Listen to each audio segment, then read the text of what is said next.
Isinagawa ng Northern Police District ang simultaneous anti-criminality operations bilang bahagi ng pinaigting ng kampanya laban sa kriminalidad kaugnay ng Safer Cities Initiatives ng Department of the Interior and Local Government bago ang deployment.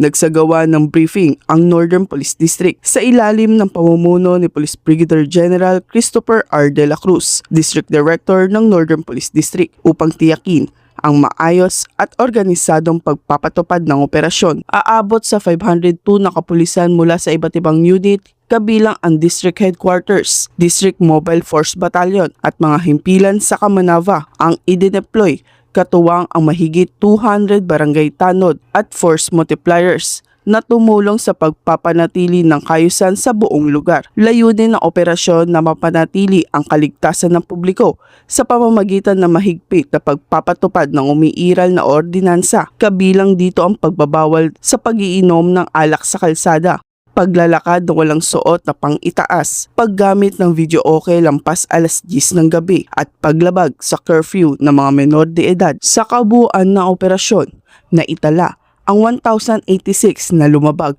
sa iba't ibang ordinansa na agad namang pinagsabihan at pinatawan ng kaukulang aksyon. Naging maayos at mapayapa ang kabuuang operasyon at wala namang naitalang anumang insidente. Sa kanyang mensahe, binigyang diin ni Police Brigadier General De La Cruz na patuloy pang paigtingin ang presensya ng kapulisan upang matiyak ang kaligtasan at kapayapaan ng komunidad.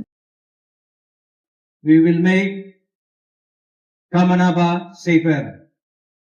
We will make NCRPOs safer. The instruction of the Secretary of Interior and Local Government.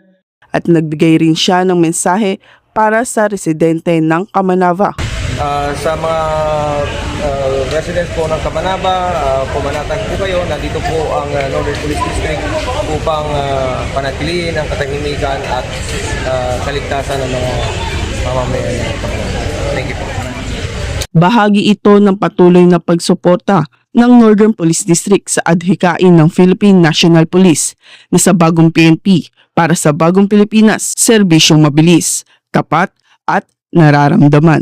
Mula rito sa Northern Police District, ako po ang inyong PNN correspondent, Patrolwoman Glycerin Esperanza, alagad ng batas, tagataguyod ng Balitang Pulis.